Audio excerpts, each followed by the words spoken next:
Satu aja sih. Apa tuh? Kalau misalnya gue ketemu masa lalu gue nih, kamu telat banget sadar kasih Tuhan. Kalian percaya nggak untuk masuk surga? Ya saya percaya sama surga. Karena dia beranggapan di diri dia untuk datang beribadah itu Udah cukup. udah cukup untuk Tuhan. Tetapi tidak.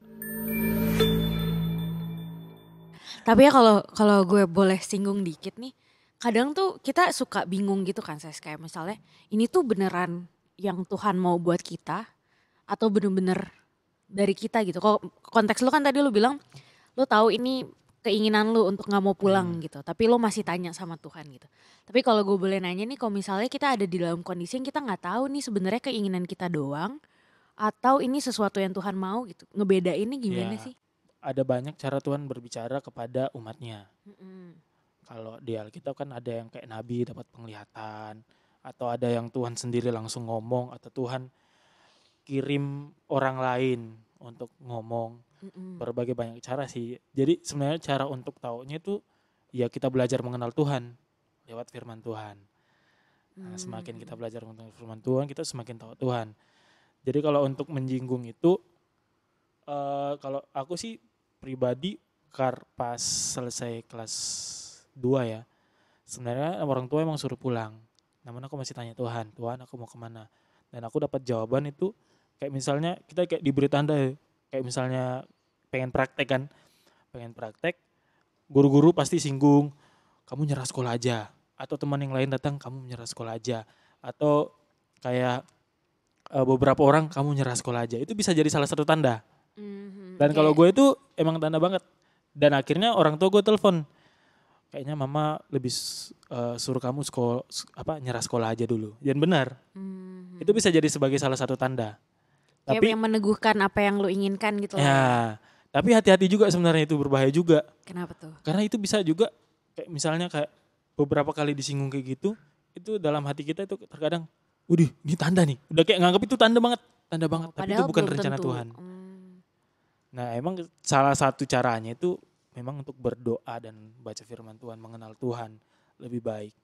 Karena semakin kita belajar firman Tuhan, semakin kita mengenal Tuhan, semakin jelas cara Tuhan berbicara kepada kita.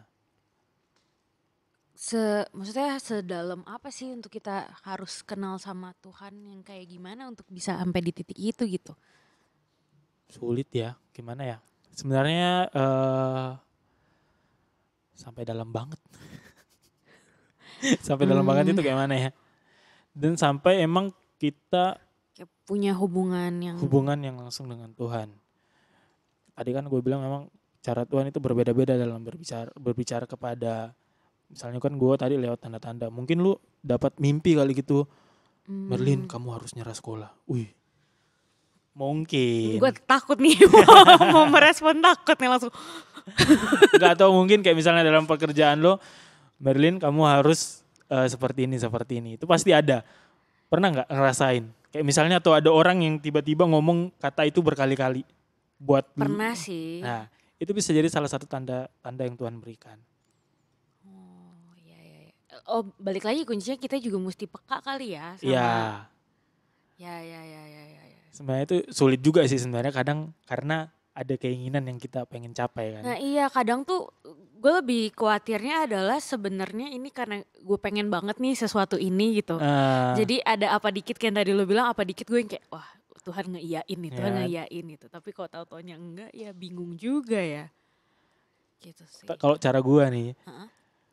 kalau gue tetap pancing Tuhan itu untuk menyatakan tandanya. Jadi kayak kayak misalnya gue ditandain, kamu nyerah sekolah.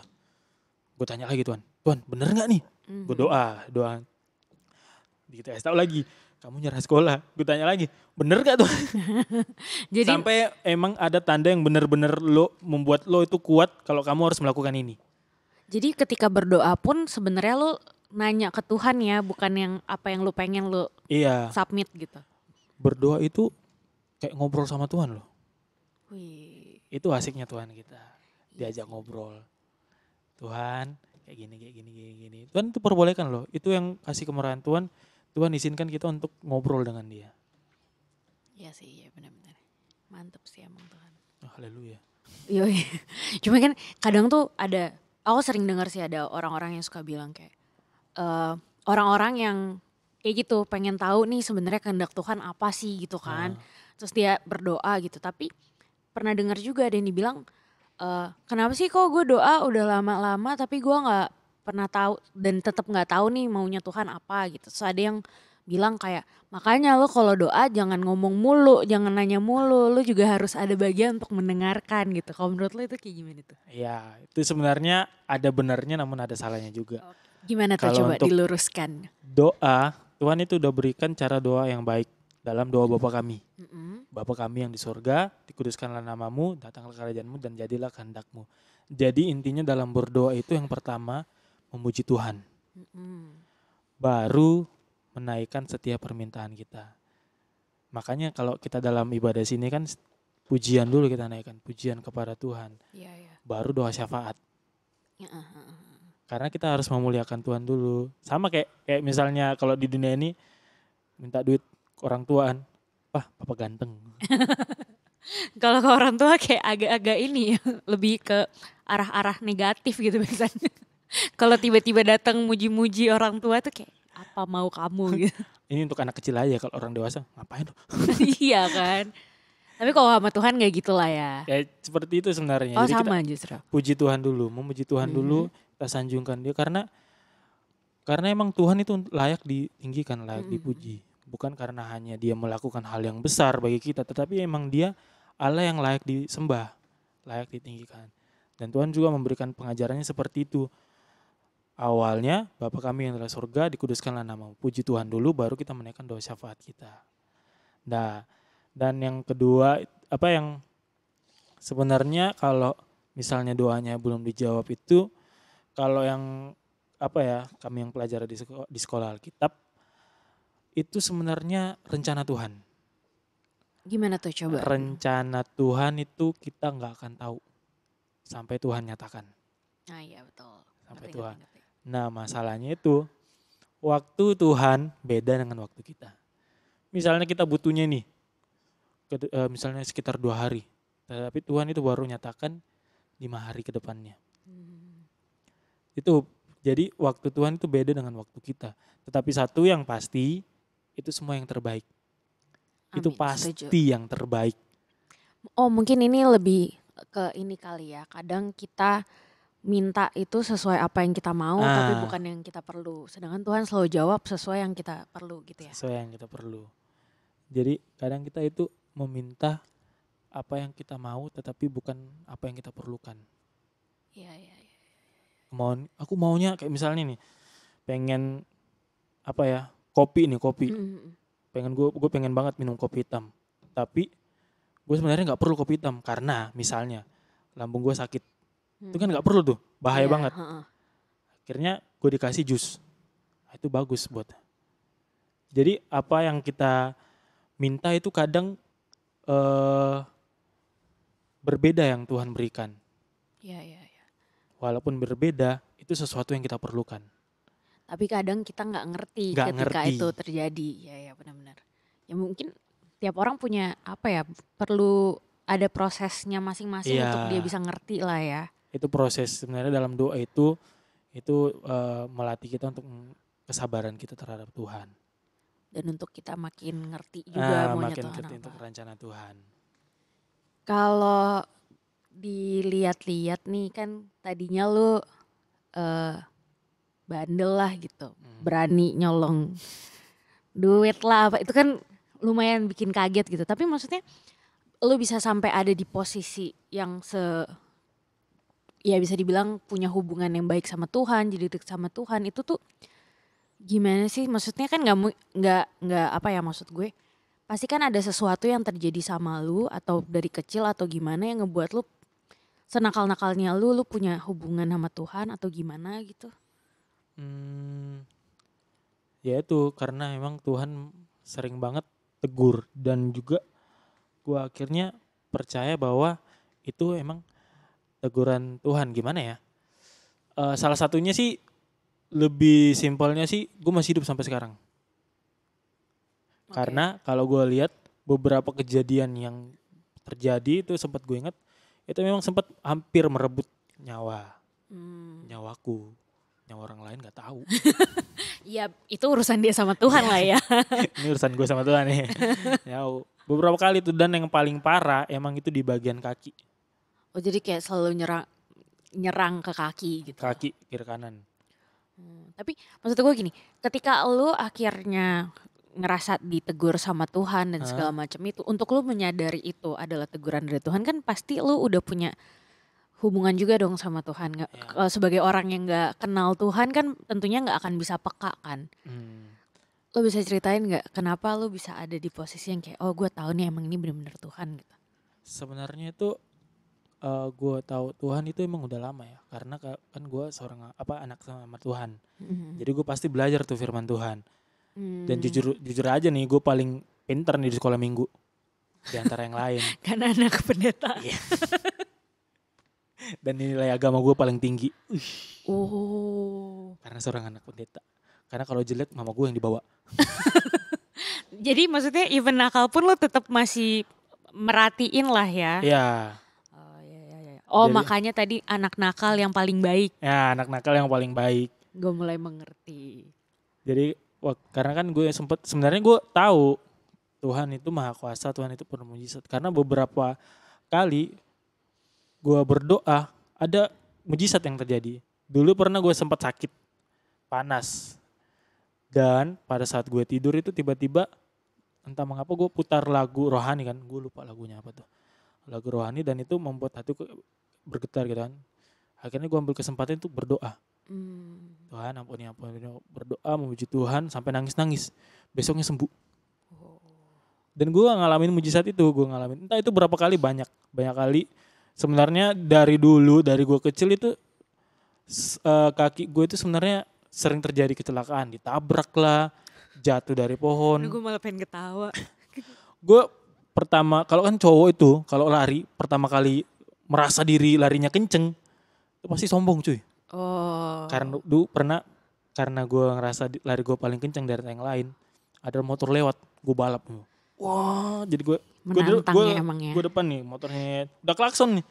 Pas akhirnya pembelokan, gue masih lari, dia tancap gas, ketabrak jatuh. Jadi juga waktu itu jalan cuma kayak ngesot doang gini. Iya benar, tapi gak kaki kanan, kayak kanan. Ya. Pernah juga gue jatuh dari pohon mangga. Kenapa? Oh lu ini ya nyolongin buah tetangga ya? Kok tahu? Kayak ngapain lu naik pohon? Gue pernah nyolong. Tahuan dong. Lagian dari tadi yang dengerin juga udah tahu dulu masa lalu lu tuh suka nyolong. Nanti gak ada yang percaya lagi sama gue. Nah kan sudah dipulihkan Tuhan. Haleluya. Gue ambil mangga tetangga. Mangga tetangga lebih nikmat daripada mangga sendiri. Mangga tetangga. Dan karena gue liat teman gue tuh turun dari ranting. Itu padahal kakak dong, udah gede kan. Ya, jadi bedanya udah ya segini lah kan. Gue masih SD, dia udah SMA. Ya wajar lah, selamat.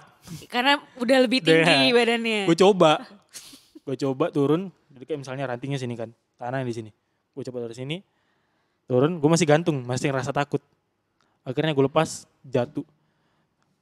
Kalau biasanya cewek itu duduknya gimana ya? Kayak kakinya seling gini gak? Hah? Gimana seling? Gimana sih bilang, aduh Bersila. Harus gue peragain ya. Ya enggak sih, gak kelihatan di kamera. Kalau duduk cewek gimana sih itu yang cowok gak bisa lakuin? Duduk samping gitu? Ya bukan duduk samping. Yang kayak mana sih? Kakinya kelipet itu. Kelipet kanan kiri. Oh. Nah itu biasanya kan cowok gak bisa tuh. Kebetulan gue cewek tapi gue gak bisa, makanya gue bingung. Biasanya. Iya. Biasanya kan kayak gitu. Gue jatuhnya kayak gitu. Tiba-tiba kaki gue kelipet gini. Terus? Dan gue gak bisa berdiri sejam. Gue bisa tetangga lewat, halo. Tetangga lewat, gue cuma main pasir gini ya, pura-pura bego. Padahal gue ngerasa sakit. Gak minta pertolongan atau apapun gitu? Enggak, laki-laki coy, masa harus ditolong? Kan masih SD. Kan jiwa laki tuh kuat men. Oh, bener-bener emang. Tapi malu juga sih sebenarnya. Tetangga tuh lewat tuh. Ngapain? Enggak, main pasir aja. Padahal gue tahan rasa sakit. Ya ampun, terus? Akhirnya sejak saya itu gue bisa duduk kayak gitu dong.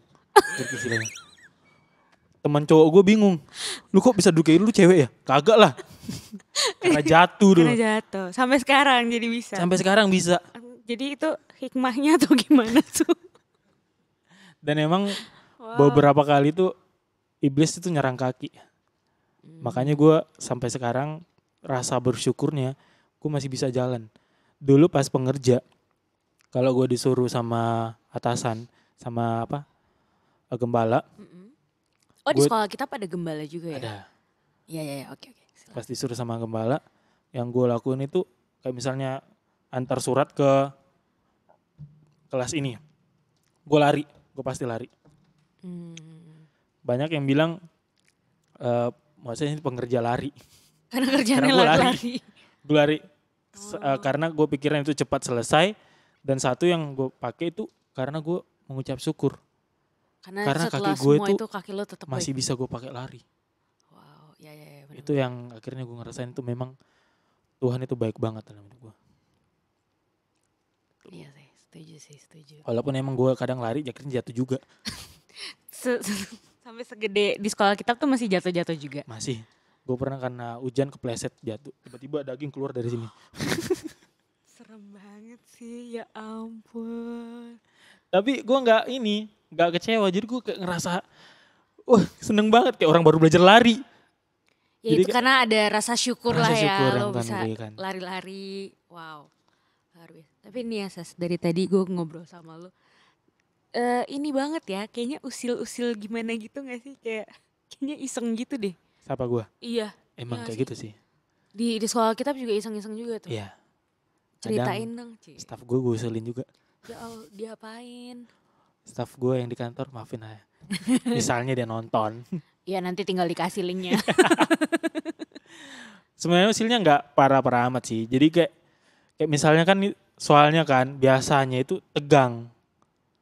Gue bawa seru aja. Oh, Jadi mencairkan suasana. mencairkan suasana. Ya kayak gini lah misalnya. Biasa kan itu kantor kan biasa kalau awal-awal angkatan tuh biasa ada keributan antara orang tua calon siswa dengan kantor karena kurangnya miskomunikasi. Oke. Miskomunikasi. Lah gue buat sesuatu yang lucu lah. Kayak misalnya ada pernah yang marah-marah karena nomor urutannya salah. Nomor urutannya salah. Jadi kan gue pura-pura nggak dengar tuh. Pura-pura nggak dengar. Terus akhirnya gue sempet jatuhin sesuatu barang besi gitu kan. Jatuh terus gue teriak, jatuh. Jadi gue kayak mencarikan suasana itu tiba-tiba orang lihat, ini ngapain ya? Gak usah orang gue aja yang kayak ini ngapain. Oh iya. Lagi tegang tiba-tiba ada orang kayak goblok gitu kan. Jadi gue sebenarnya usilnya kayak gitu. Kadang atau beberapa kayak misalnya teman pengerja gue lagi bad mood banget. Karena kayak ini misalnya dia bad mood sama bad mood pengerja yang lain. Oh sesama pengerja. Sama pengerja. Gue buat keusilan kayak misalnya kayak pengerja ini yang yang bad mood saling marah-marahan lah, saling marah-marahan, duduk. Tapi dalam satu ruangan itu kan, gue kasih tau lah, coy, dipanggil tuh sama yang itu. Gue datangin yang satunya, dipanggil sama yang itu. Akhirnya ketemu, kenapa? Kenapa? Terus Jadi baikan nanya, gak abis itu? Kenapa? Siapa yang suruh? Moses. Lah, lu siapa yang suruh? Moses. Akhirnya gue yang dibully. Tapi dari itu mereka baikan. Nah. Ya bagus. Ini ya mengorbankan diri ya. Iya, mengorbankan diri. Aduh, kasihan banget gue ya mengorbankan Gak apa-apa kan ini harus untuk kebaikan tuh boleh berkorban. Ya, jadi sebenarnya gue nggak terlalu suka yang tempat yang terlalu tegang. Karena kalau terlalu tegang, gue bosan. Oh, iya kebayang sih orang-orang yang tipe-tipe kayak lo emang kayaknya nggak bisa di sesuatu situasi yang terlalu monoton gitu lah ya. Pasti gue cari keusilan. Mikir nih, usilan apa, pokoknya jatuhin sesuatu atau teriak tuh gue sampai buat kayak gitu. Ya ampun. Dulu ya sebelum gue ngobrol sama lo nih gue kira lo yang diem-diem gitu Sas. Banyak sih yang bilang, dulu pas pengerja awal angkatan nih, banyak yang bilang, nih pengerja berwibawa. Mereka cerita dulu kakak itu aku anggapnya kayak pengerja apa ya, orang yang susah deketin, berwibawa, ternyata kayak gini. Mereka menyesali. Sekali. Aku mau bilang itu sanjungan bukan, ejekan juga bukan sebenarnya. Itu namanya lo dijauhkan dari pujian kan lo gak bisa dipuji. Jadi diturun-turunin. Karena emang aku mencoba untuk gaya yang terbaik. Kalau awal-awal awal angkatan kan kita coba PDKT kan. Deket baru gue ngusil. Oh iya sih. Ya. Contekan gue mana ya, mohon maaf. Tapi seru sih, maksudnya selama ini ya kalau misalnya tarik balik dikit kayak soal sekolah kita yang tadi gue bilang gitu. Kalau misalnya ngobrol lagi ngumpul-ngumpul sama teman-teman gitu. Kayak kita tuh selalu takut kalau dicengin lah istilahnya buat berangkat, buat sekolah kita segala macam. Karena di kepala gue tuh kayak itu sekolah yang sangat wow gitu. Iya kayak berat banget. Ya, maksudnya emang tanggung jawabnya besar ya, tanggung jawabnya ke Tuhan gitu. Cuma kan ya kirain semengerikan itu gitu. Tapi ternyata dari cerita-cerita lu seru-seru juga ya. Seru-seru aja. Sebenarnya banyak sih yang memang karena beranggapan seperti itu ketika masuk sekolah Alkitab jadinya kayak tegang, ngerasa takut. Aduh ini gimana. Ada ini lagi gak sih cerita-cerita seru? Siapa tahu ada teman-teman yang sebenarnya pengen sekolah Alkitab tapi takut kayak misalnya terlalu serius, terlalu apa gitu. Ada yang lucu-lucu gak? Gue ceritain tentang sekolah Alkitab nih. Dikit aja. Siapa tahu ada yang jadi abis ini tergerak gitu. Saya sekolah Alkitab itu ya gue bilang tempat paling baik untuk membentuk karakter. Oh oke. Ya kalau misalnya sekolah teologi kan ya kita kan lebih ke materi kan. Kalau sekolah Alkitab itu nggak cuma materi tetapi pembentukan karakter. Tadi gue bilang kan dibatasin semua, satu kamar satu asrama beberapa orang yang berbeda. Itu bayangin aja lu Batak ketemu Makassar teriak-teriakan cuy. Iya ngerti. Kayak mana kau? Terus Makassar kayak gini lah. Dan sebenarnya itu lucunya salah satu sekolah Alkitab gue tuh, aduh gue mau sebut daerahnya janganlah. Ya udah. Kayak misalnya daerahnya ini tetapi bahasanya bukan daerah situ. Hah, gimana tuh maksudnya? Sebut daerahnya boleh ya? Boleh, sebut daerahnya boleh. Daerahnya Jawa. Okay. Tetapi di situ kebanyakan bahasa Manado. Lu bayangin gue pernah nyuci nih. Kiri kanan gue orang nih. Sehari ngobrol. Ngana leh. Daerah mana Kang? Oh, kita dari daerah Semarang. Oh, kita leh Jawa Timur. Manadonya siapa? Tapi semua logatnya Soalnya logat Manado. Ngerti. Karena terlalu banyak yang pakai logat itu kali ya. Aku jadi kurang tahu emang, tapi dari itu ternyata udah dari angkatan ke angkatan. Oh, seru juga ya, lucu maksudnya lucu. Jadi kita itu nggak bisa bedain yang mana bukan Manado, yang mana Manado. Saking udah ini banget lah ya bahasa-bahasa. Udah bahasa banget. Jadi akhirnya aku sempat coba kan. Ngana orang mana? Gue ditegur dong. Kau orang Makassar ya sok-sok Manado. Oh, ada yang salah aku apa gitu kan. Yang lain coba, gue masa gak boleh coba disalahin. Dan gue masalahnya ngomong sama orang Manadonya bener. Oh iya. Tapi akhirnya ketika gue bilang kita le Poli. Biasa kan Poli terkenalnya kayak Manado kan. Oh, gue sering ditanyain tuh sama orang-orang yang dari Manado kan. Biasa tuh orang Manado tuh pasti nanyanya marga. Kamu marganya apa? Bilang lah Poli. Oh Poli. Marga terkenal tuh. Gue nganggep biasa aja sih. Tapi ya berarti lo diakui lah. Ya diakui. Sebenarnya gue nganggep marga Poli itu gede banget karena gue tahu pemain bulu tangkis tuh Grecia Poli. Kenal gak Grecia Poli? Tahu sih, tapi gue gak tahu kok dia orang Manado. Dia pemain, aku juga gak tahu dia orang Manado sebenarnya. Maksudnya aku gak tahu sampai sekarang di Manado atau bukan. Oh, maksudnya marganya sama Poli. Oh jadi berasanya. Berasa. Dulu sebenarnya gue gak suka marga Poli. Karena ini salah-salah nama terus. Poli kadang tuh double-nya sampai 3. Poli. Kadang L-nya 2, Polili. Oh iya. Kalau polisi kan gue masih bisa ubah lagi kan, S-nya meleleh kan gitu. Iya.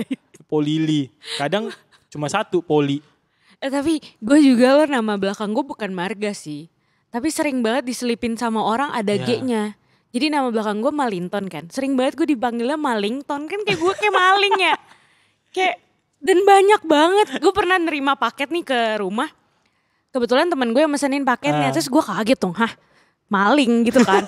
Terus gue kira wah ini yang ngirimnya ngaco nih gitu. Terus ternyata temen gue ngaku. Itu gue yang nulis. Gue kira lu maling. Terus kayak ya Tuhan ya masa gue dikasih nama maling. Tapi tong di sekitar rumahmu aman kan?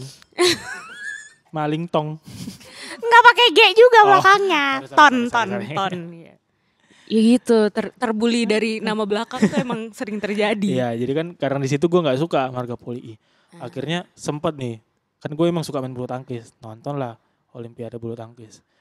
Muncullah Grecia Poli I. Gue semangat. Akhirnya besoknya, lu nonton nggak bulu tangkis kemarin? Grecia Poli I. Keluarga gue dong.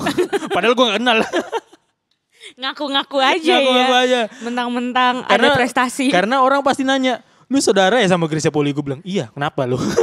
Saudara dalam Tuhan. Ya bisa. Gue dapat bocoran nih.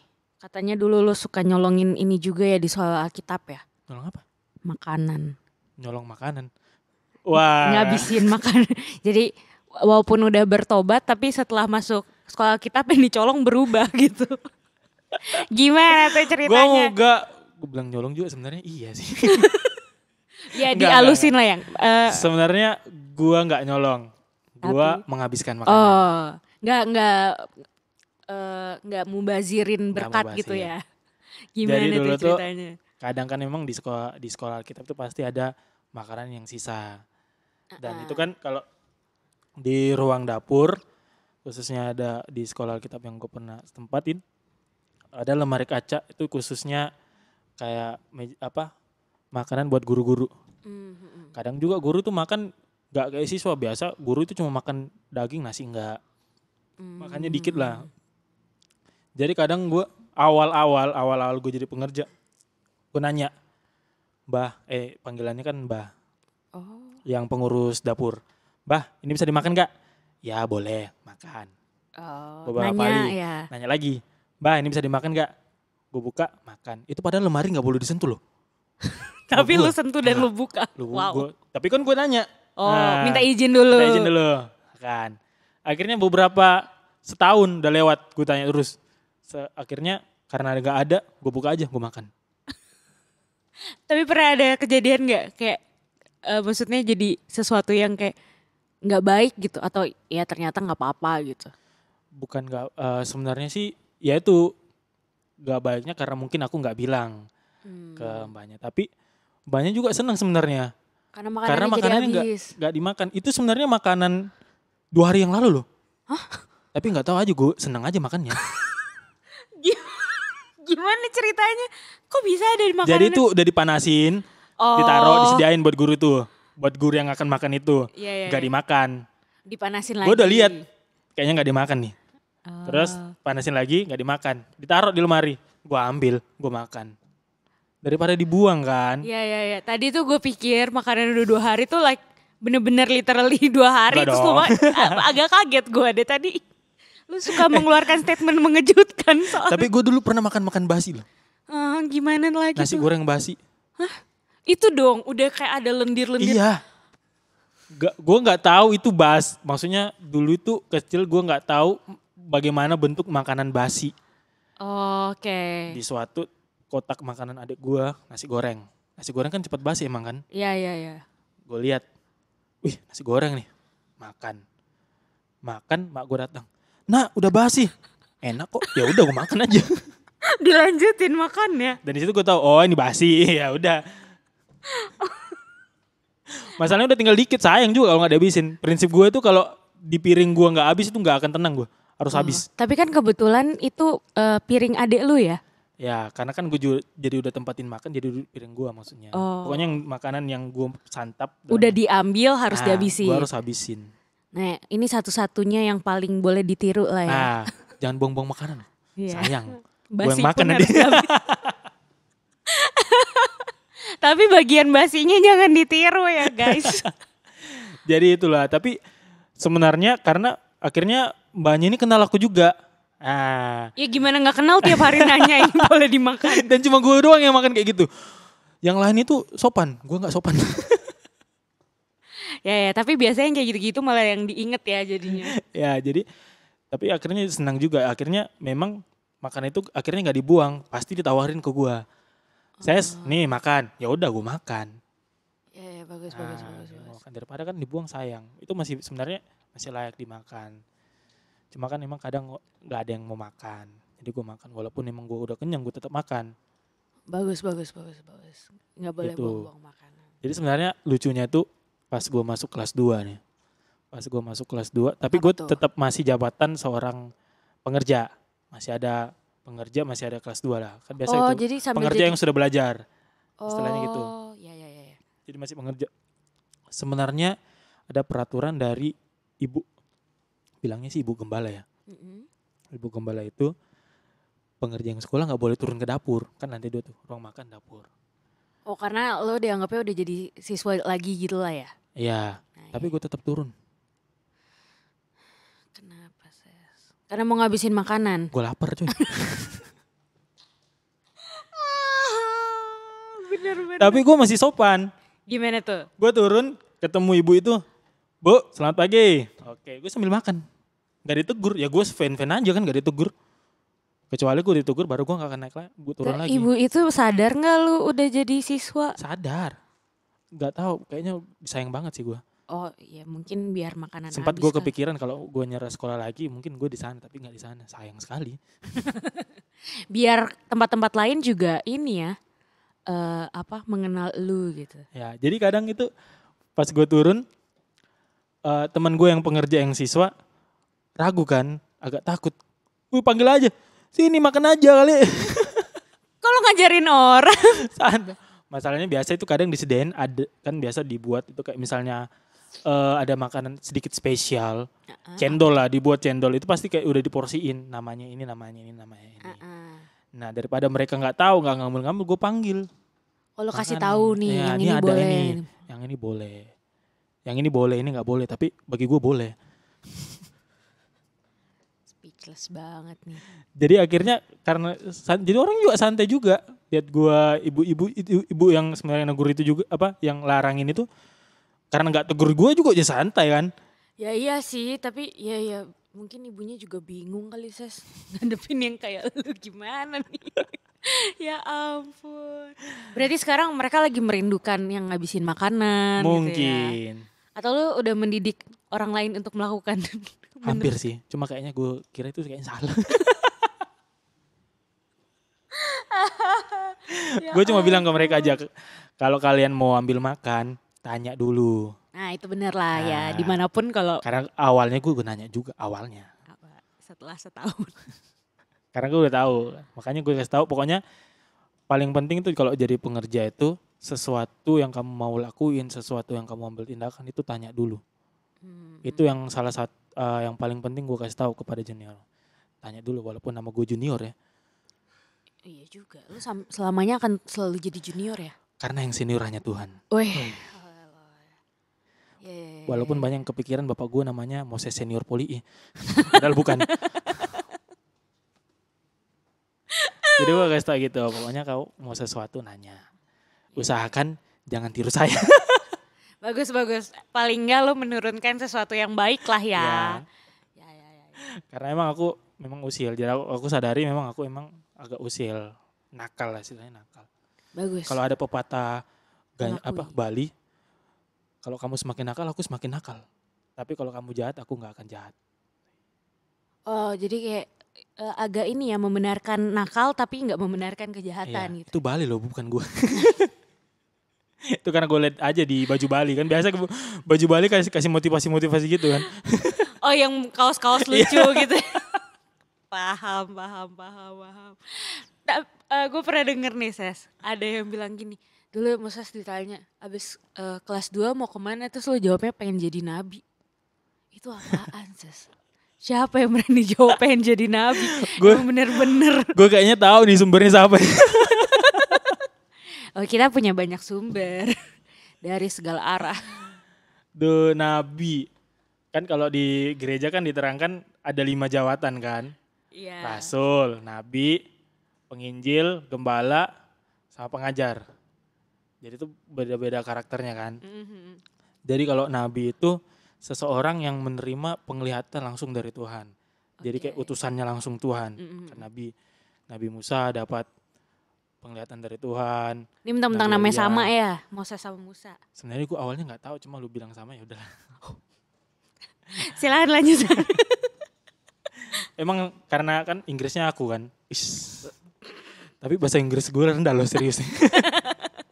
Gak apa-apa. Karena sering bolos aja. Kan udah ada ini Alkitab terjemahan bahasa Indonesia. Jadi gak usah jago bahasa Inggris gak apa-apa. Karena aku masih cinta Indonesia. Wih. Wih. Karena aku tahu gue gak akan pernah keluar negeri. Sebuah statement. Jadi gue belajar bahasa Indonesia aja. Lanjut dari soal mau Nah. jadi nabi. Jadi gue sempat kepikiran, nabi ini kayaknya keren ya. Oh. Dapat perintah langsung dari Tuhan. Itu pas membakar-bakarnya kenal sama Tuhan. Itu kan kalau nabi kan memang langsung dapat utusan dari Tuhan, kamu harus kesini, kamu harus kesini. Jadi sebenarnya gue itu kalau tidur malam ya, itu mimpi jarang banget. Tahu-tahu bangun udah pagi aja. Itu teman, udah pagi lagi nih. Enak ya jadi orang yang jarang mimpi. Sulit coy, gak bisa menikmati tidur. Tapi katanya, ini gak ada urusannya sih, tapi katanya justru ketika lo gak mimpi itu tidur lo lebih berkualitas. Oh gitu ya? Iya. Gak tahu sih. Cuma emang lo pengen mimpi aja berarti ya. Jadi dan kadang kalau gue mimpi nih, itu aneh. Apa tuh? Kadang ada bumi hancur. Ya makanya Tuhan jarang-jarang kasih lo mimpi. Wih, ini kayak, jadi kan gue lihat cerita-cerita Alkitab kayak penglihatan Yohanes, matra yang terbuka. Ah baik. Bilang, wih bisa jadi nabi nih aku. Oh jadi berawal dari situ. Tapi itu tergantung Tuhan. Kalau emang gue disuruh jadi nabi ya udah. Gak apa-apa asal jangan jadi nabi palsu ya. Iya jangan. Dijauhkan. Nabi untuk Tuhan. Ya. Gitu. Kan kalau mimpi biasa kan orang kalau bangun mimpi tadi malam gue mimpi dikejar setan biasa. Kalau biasa dikejar siapa? Tadi malam gue mimpi dikejar diri sendiri. Pernah lu gue mimpi kayak gitu? Oh, gila banget. Jadi gue kayak ngaca, ini siapa nih? Ya, gila. Jadi karena gue dengar cerita mimpi orang itu kayak berbeda banget dengan mimpi gue bilang kayaknya gue nabi.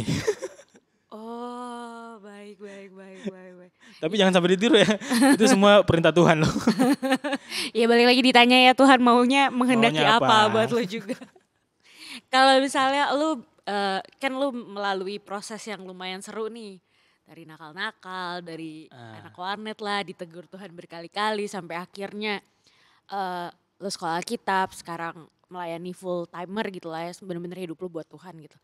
Kalau ada sesuatu yang lu bisa bilang ke Moses di masa dulu nih, mungkin waktu SMA, SMP gitu, ada gak sih yang pesan yang lu pengen sampein ke diri lu sendiri gitu? Satu aja sih. Apa tuh? Kalau misalnya gue ketemu masa lalu gue nih, kamu telat banget sadar kasih Tuhan. Telat banget. Gimana coba dijabarkan dikit gitu. Apa yang lo pengen bener-bener? Jadi ketika sebenarnya tuh lu pernah rasain gak bagaimana besar cinta kasih Tuhan? Pernah kan? Itu gimana rasanya? Jiwa lu tenang kan? Iya. Hati lu tenang kan? Damai banget kan? Dan pada saat gue dulu itu kan walaupun emang gue pelampiasannya warnet, tapi jujur itu hati kosong. Karena gue sering bolos dibentak guru. Gue hampir sekali nggak naik kelas. Dimarahin orang tuanya. Jadi sebagai anak yang kenal dunia kan, apaan sih dunia ini? Jadi gue kayak ngerasa pas kenal Tuhan, lu tuh telat banget kenal kasih Tuhan. Ya, Kenapa nggak dari dulu banget, lu baru melayani Tuhan, baru kenal Tuhan, baru baca firman Tuhan, baru mau untuk dekat dengan Tuhan. Tapi karena itu juga kita harus bersyukur. Karena kalau dari masa lalu kan kita belajar buat masa depan. Akhirnya gue tahu ciri-ciri orang yang kecanduan warnet. Ini gak baik, jadi kita bisa tolong. Gitu. Jadi apapun yang kita alami itu nggak ada salahnya. Gak sia-sia lah sia-sia, ya. gak ada salahnya.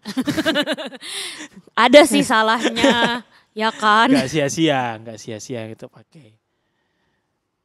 Itu saja sih pesan yang buat gue masa lalu itu telat banget untuk merasakan kasih Tuhan.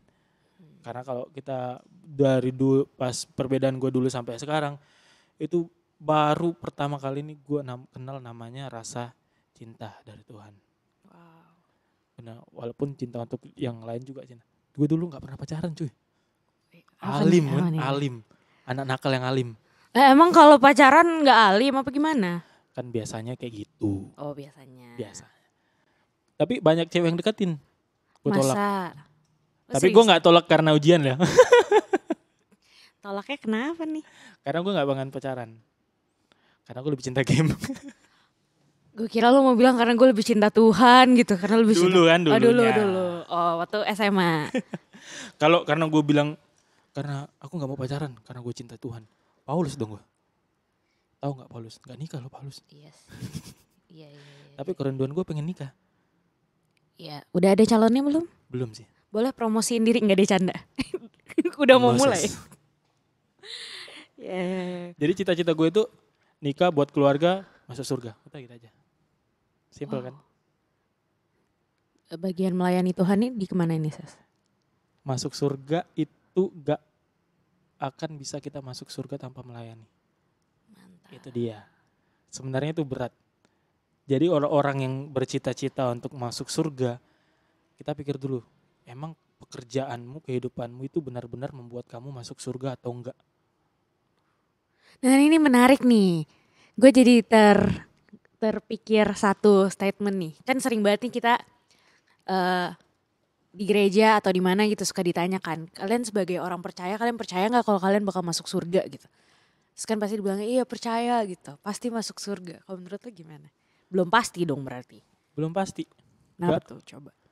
Gampang sih ngomong, kalian percaya nggak untuk masuk surga? Ya saya percaya sama surga, karena dia beranggapan di diri dia untuk datang beribadah itu udah cukup untuk Tuhan. Tetapi tidak. Sebenarnya kalau kita yang pelajari ya, kita masuk surga itu kita juga membangun rumah di sana. Lewat kebaikan yang kita buat dalam dunia ini. Jadi semakin banyak kamu berbuat baik, istilahnya semakin bagus rumah yang kamu buat di surga. Tapi berbuat baiknya sesuai kebenaran firman Tuhan. Ya. Saling memberilah, saling membantu. Jadi kayak kita menerima pahala yang di surga. Nah kalau untuk masuk surganya emang gampang banget orang ngomong, ya saya percaya masuk surga. Masalahnya apakah yang dia lakukan itu benar-benar membuat dia masuk surga? Orang-orang yang dinyatakan masuk surga itu orang-orang yang berkenan di hadapan Tuhan. Apakah pelit? Berkenan di hadapan Tuhan? Mencuri? Berkenan di hadapan Tuhan? Enggak kan? Kalau misalnya dia percaya untuk masuk surga tetapi dia masih melakukan hal yang tidak berkenan di hadapan Tuhan, dia kan gak akan masuk surga. Makanya dikatakan dalam Alkitab, iman tanpa perbuatan adalah kosong. Jadi walaupun kamu percaya tetapi kamu tidak berbuat sesuatu yang baik untuk kamu masuk surga, kosong. Kayak misalnya nih, ini kopi nih. Gue percaya gue bisa ambil nih kopi. Tapi gue gak ngelakuin. Gak gue ambil lah. Nggak bisa diambil. Tapi kalau gue ngelakuin ya, gue ambil. Ya, benar. Jadi kamu harus juga melakukan perbuatan yang berkenan di hadapan Tuhan. Perbuatan baik, Alkitab jelas kok. Perbuatan yang berkenan di hadapan Tuhan, berbuat baik, percaya kepada Tuhan, melakukan kehendaknya Tuhan itu bagaimana? Saling memberi, saling mengasihi. Sangat jelas Alkitab mencatatnya itu. Guidance-nya udah jelas lah ya. Udah jelas. Ya. Ada yang perbuatan daging, yang dosa, yang tidak berkenan di hadapan Tuhan, mencuri, mabuk-mabukan. Itu gak berkenan di hadapan Tuhan. Tetapi kamu percaya kamu masuk surga, tetapi kamu masih melakukan itu, otomatis kamu gak akan masuk surga lah. Walaupun nanti kita dihadapkan sebuah pengadilan ya, ketika kita mati kita akan dihadapkan sebuah pengadilan, dan yakin percaya Tuhan tidak akan mengizinkan kamu untuk masuk surga. Ya, itu kayak udah nyia-nyiain ini ya, dosa udah diampunin tapi menyia-nyiakan keselamatan gitu lah ya. Tuhan udah berikan kesempatan jalur untuk ke surga, tetapi kita tidak ambil jalur itu. Ya, benar-benar ngerti. Paham. Mantap. Mantap. Masa sudah berubah guys. Bertobat.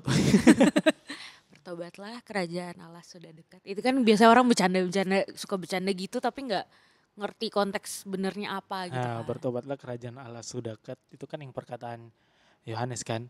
Itu sebenarnya lucu juga sih kisah itu. Kan biasa apalagi di lelucon para hamba Tuhan. Ya. Kadang itu kayak misalnya kan udah kayak ngocor, makanya kamu tuh bertobat, kerajaan Allah sudah dekat kayak gitu kan. Sebenarnya hati-hati lo ngomong seperti itu. Kenapa tuh? Nah ini sering banget nih buat bercandaan orang-orang nih. Kenapa harus hati-hati? Karena pengertian bertobat itu tuh melepaskan dosa. Dan kerajaan sudah dekat, Tuhan itu udah mau datang. Kalau kamu masih kayak misalnya, ya kalau memang orang itu belum bertobat, kita bawa itu untuk dia tetap bertobat, ya bagus lah. Tapi kalau itu hanya untuk perkataan candaan, ya saya bilang boleh katakan tetap hati-hatilah. Karena ketika Yohanes mengatakan seperti itu, Yohanes Pembaptis, itu keadaan orang-orang yang tidak mengenal Tuhan. Itu sebabnya dia mengatakan bertobatlah, kerajaan Allah sudah dekat. Dan ketika itu banyak orang yang bertobat mendengar Yohanes dan dirinya dibaptis. Itu sebenarnya enggak, itu firman Tuhan loh. Firman Tuhan nggak bisa dikatakan dengan sembarangan. Harusnya nggak boleh jadi bercandaan lah ya. Nggak boleh, ya usahakan jangan lah, jangan. Nggak boleh guys. Jangan dibawa terlalu bercanda, kan biasa dibawa. Jadi kayak misalnya, apalagi kalau candaan kayak gini. Misalnya dia udah bilang, bertobatlah kerajaan Allah. Nggak apa-apa sih. Yang penting kan saya udah dibaptis, saya udah percaya kepada Tuhan. Itu hati-hati loh. Karena selama kita tidak melakukan kehendak Tuhan, apa yang menjadi keinginan Tuhan, kita itu nggak akan layak di hadapan Tuhan. Walaupun kamu dibaptis, belum tentu kamu masuk surga. Ya karena balik lagi ke kehidupan kita seperti apa ya, berkenan atau enggak. Salah satu penjahat yang mati bareng Tuhan Yesus di atas kayu salib, ada tuh ceritanya. Dia nggak dibaptis tapi dia bersama dengan Tuhan di Firdaus. Dia nggak dibaptis loh, tapi dia percaya Tuhan. Ya, yang itu ya yang minta Tuhan untuk ingat dia itu ya. Ingatlah aku. Dan ada yang dibaptis tetapi kehidupannya tidak sesuai kehendak Tuhan. Banyak loh di gereja. Pernah saya lihat baru dibaptis nih. Bajunya masih basah. Keluar gereja ngerokok. Bajunya masih basah. Bicara kotor. Nyuri. Bajunya masih basah. Saya yakin dan percaya itu merendahkan Tuhan tuh. Kamu udah baptis itu konsep kematian dan kebangkitan Tuhan Yesus. Jadi kamu dibaptis celup, kamu mati dan kamu bangkit dengan keadaan yang baru, lahir baru bersama dengan Tuhan. Meninggalkan dosa yang lama, meninggalkan segala kejahatan yang kamu perbuat. Itu baptis. Tapi kalau kamu masih mengulang, itu saja kamu membangkitkan dosamu. Kayak mending gak usah dibaptis kalian ya. Kalau ada orang bilang sih, kalau memang kamu pengen jahat, nakal, jahat dulu sebelum kamu kenal Tuhan. Karena kalau kamu jahat, kamu kenal Tuhan, terus kamu jahat lagi, itu udah merendahkan Tuhan. Karena kamu udah seperti menaruh harapanmu kepada Tuhan, Tuhan aku percaya, tetapi kamu mengkhianati dia dengan berbuat dosa. Jadi sebenarnya Tuhan itu membuat di atas kayu salib itu membuat kita layak di hadapannya. Tapi masalahnya apa kita memang layak di hadapan Tuhan? Itu dia masalahnya sebenarnya. Tuhan itu udah membuat kita layak. Yesus mati di kayu salib untuk semua orang. Semua orang. Bukan untuk orang kaya, bukan untuk orang Farisi atau orang Yahudi, enggak. Semua orang. Tetapi apakah kita memang yang layak di hadapan Tuhan? Kalau kita enggak layak di hadapan Tuhan, benda yang enggak layak itu yang enggak layak kita pakai, buang. Wow. Gitu. Jadi kita harus memang membuat diri kita itu sesuai dengan kehendak Tuhan, layak di hadapan. Itu mantap. Udah kayak rohani sekali kita ya. Iya, kebetulan kan Bapak emang hambanya ya gitu. Wah, thank you. Apalagi nih? Di jam berapa? Udah ganti hari kayaknya. Tapi enggak, thank you banget. Maksudnya dari ngobrol seru-seru ada dapat banyak masukan juga. Pasti harapannya teman-teman yang dengerin juga terberkati. Ya terberkati ya, puji Tuhan. Terima kasih. Belum. Belum. Belum. Sorry.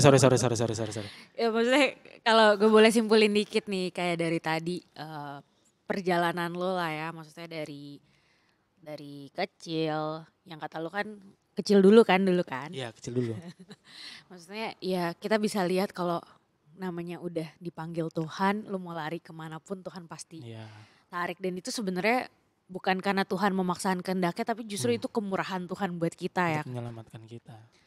Luar biasa sih. Dan kita bisa lihat maksudnya senakal-nakalnya kita, sejelek-jeleknya kita dulu juga. Yang namanya Tuhan sayang, Tuhan selalu tarik kita untuk jadi pribadi yang lebih baik lagi. Mantap sih, Ses. Itu cinta kasih dan kemurahan Tuhan kepada manusia.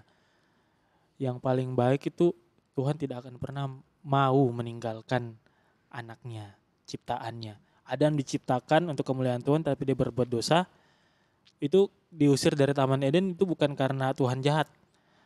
Karena dia berdosa, dia makan buah kehidupan, dia akan hidup kekal dalam dosa. Nah, tapi karena dia diusir, dia masih bisa diselamatkan. Ya. Dia masih bisa dia selamatkan. Tuhan masih bisa mati di atas kayu salib. Gitu. Jadi ketika Tuhan membentuk kita dari lahir, keluar dari kandungan ibu, Tuhan itu sangat menyayangi. Jadi walaupun kita yang berbuat dosa, kita yang jauh daripada Tuhan, Tuhan masih mencoba narik kembali. Karena Tuhan tahu hanya bersama Tuhanlah ada kehidupan, ada keselamatan, tidak ada yang lain. Mantap sekali. Terima kasih Moses. Sama-sama. Banyak yang bisa direnungkan dan diingat pelajarannya dan dijauhkan dari hal-hal yang Amin. tidak baik dan tidak patut ditiru ya Ses. Tapi sekali lagi thank you banget buat sharing-sharingnya, ngobrol-ngobrolnya hari Sama-sama. ini. Semoga nanti kapan-kapan kita bisa ngobrol-ngobrol lagi sama teman-teman pemuda nanti kalau misalnya udah bisa ibadah bareng lagi ya di gereja. Itu harapan saya. Iya, itu juga harapan kita semua lah ya. Amin.